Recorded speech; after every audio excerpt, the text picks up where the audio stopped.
Welcome to the journey with Papaslim. Vision beyond sight. Autism. You've heard of it, right? I'm pretty sure you have. Many of us have heard of the word autism, but do you understand what autism really is?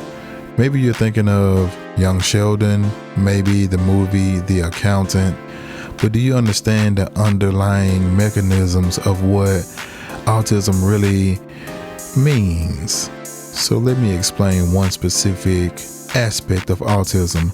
Sometimes when people envision someone with autism, they see someone acting out or being what the world calls quirky.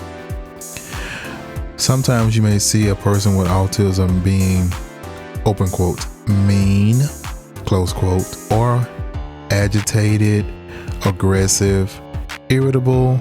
You may see them or hear them screaming or fidgeting, or you may see them being very irate or something like that. But have you ever thought, why?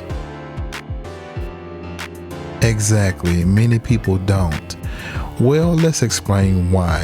And when you find out what happens underneath all of the, open quote, quirky behavior, you're going to be like, Papaslim, seriously? Yep, here we go. So here's what happens.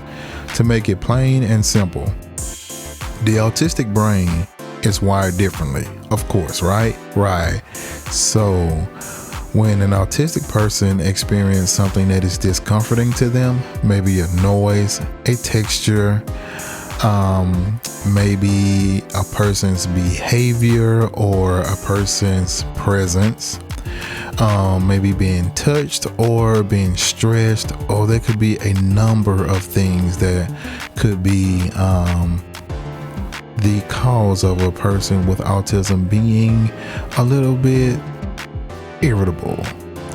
And why is that? Because, simply put, when a person who is non-autistic experience something that is discomforting or not exactly satisfying to them, it goes to a different routing of the brain.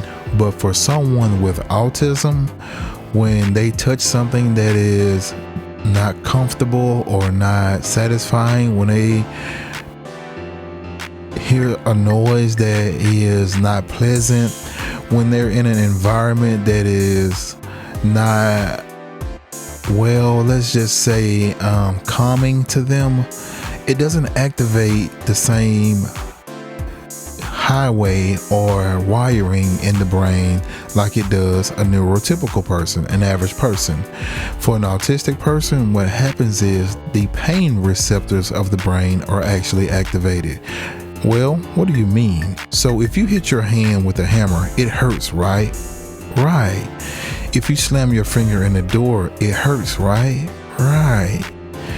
That same part of the brain that says, hey, my finger is hurting, my hand is hurting, you hit me, that is the same exact thing or the same exact portion of the brain that is activated when an autistic person experiences something that is not calming or relaxing or agitating to them. Yes. That's why you may see a person with autism screaming or yelling or covering their ears, or we call it having an autistic meltdown. That's what it's actually called. A lot of times those situations are caused because the portion of the brain that reacts to pain is being activated and it is being overly stimulated. And that's why someone with autism usually reacts to things that are not exactly satisfying to them more strongly than the average person. So whenever you see someone with autism being irritable, having a meltdown, shut down, being upset, acting different, just know that they're not doing that on purpose. They're actually in pain. So have a little empathy and understanding, because if you hit your hand with a hammer, you would hurt too, right? It's the same concept.